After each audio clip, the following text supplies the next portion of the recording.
Brazil has declared war and joined the United Nations.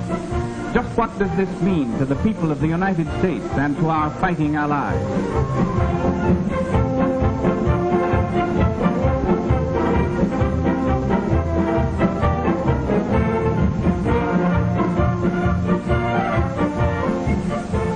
We have gained a powerful new friend in Brazil. Brazil's territory covers 47% of the South American continent. 250,000 square miles larger than the United States proper. Larger than all Europe, excluding Russia. But let's look beyond the map. How can Brazil and her people help us to win the war? Well, there are more than 45 million Brazilians, which is a third of the population of the United States. We have been friends in times of peace as well as in times of war. Once before, the people of Brazil proved their friendship for the people of the United States in a time of world crisis. That was in 1917.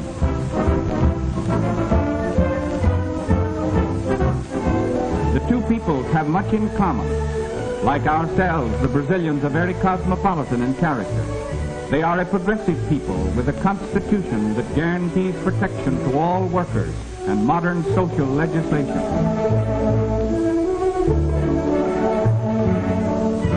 They are a sturdy people, from the gauchos of the great cattle ranches, the workmen on the rich coffee and cotton plantations, and the orange groves of her rich valleys and plains to the city dwellers.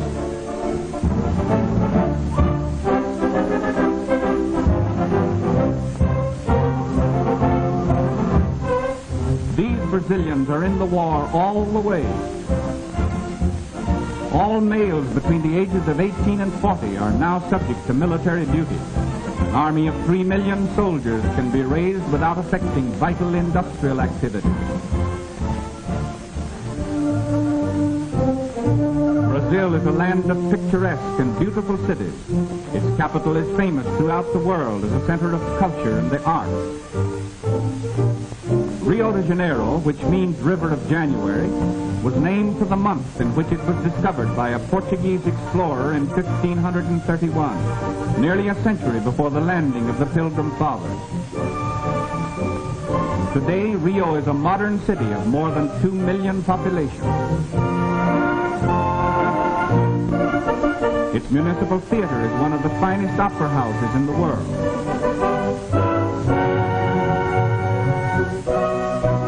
The Tiradentes Palace has, since January 1942, come to be known as the birthplace of hemisphere unity, for it was here that the 21 American republics drew up the momentous Rio Charter, a far-reaching agreement of mutual faith, collaboration, and protection.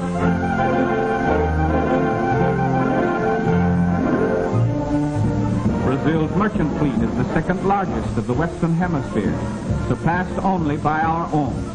And despite torpedoings by Axis submarines when Brazil was still at peace, these ships will prove invaluable in transporting raw materials to the United States and convoying military equipment to distant theaters of war.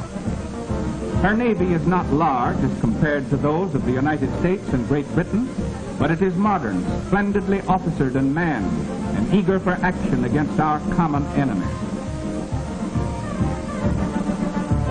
These fine ships and fighting men throw the balance of naval power that much further in favor of the United Nations.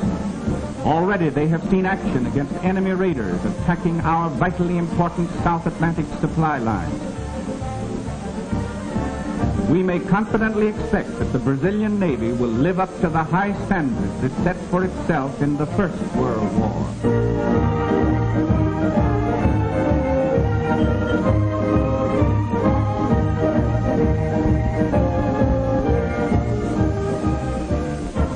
Backing up its navy is Brazil's large and rapidly growing air force.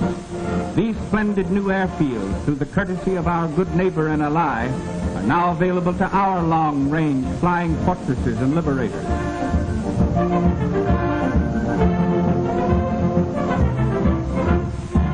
The efficiency of Brazilian fighting planes and the marksmanship of her pilots has already been admirably proven against marauding Axis submarines pursuing their campaign of terrorism off of her more than 4,000 miles of coastline. Getulio Vargas, Brazil's progressive president, has long been an ardent advocate of inter-American solidarity, military preparedness, and hemispheric collaboration.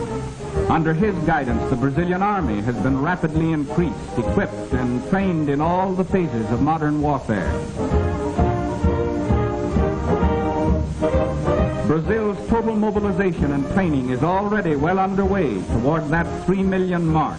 And by the uncompromising public declaration of its president, this army, as our fighting ally, stands ready to make any sacrifice which our collective security may require.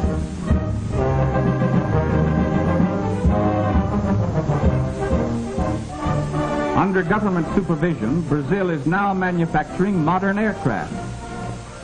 Other war materials are also being manufactured on production lines patterned after those of our own great plants. As an industrial country, Brazil ranks second to the United States in the Western Hemisphere. And Brazil's fabulous resources and a great variety of important raw materials make her doubly valuable as an ally. Brazil is the hemisphere's second largest producer of chrome ore, so important in the manufacture of high-grade steel.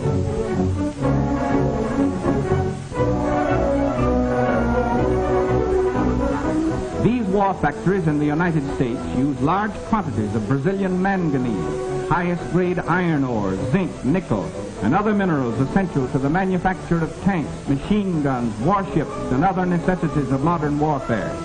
We need these raw materials to keep our war production plants going all out for victory. Brazil produces a large quantity of bauxite, from which the aluminum used so extensively in our combat planes is made.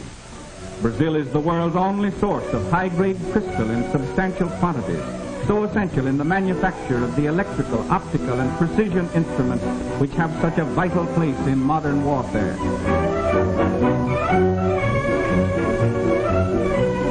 She is also one of the world's largest producers of industrial diamonds, used in cutting the hard metals from which machine tools are made.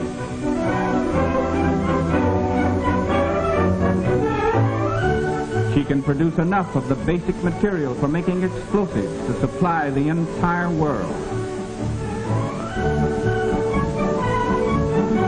We all know that Brazil leads the world in the output of coffee, but far more important in wartime, the great jungle forest of the Amazon Valley is the cradle of the rubber industry.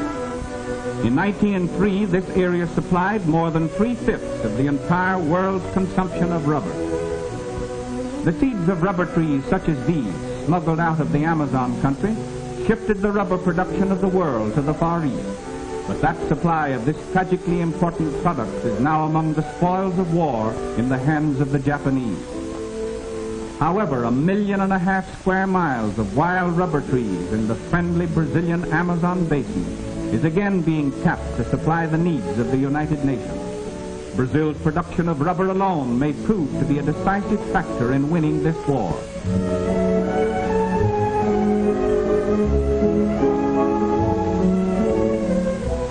Yes, Brazil brings much to the Allied cause. Not only the weight of her resources and manpower, but the militant spirit of her people and the reaffirmation of her friendship for the people of the United States, a friendship which we welcome with gratitude and which shall never be forgotten.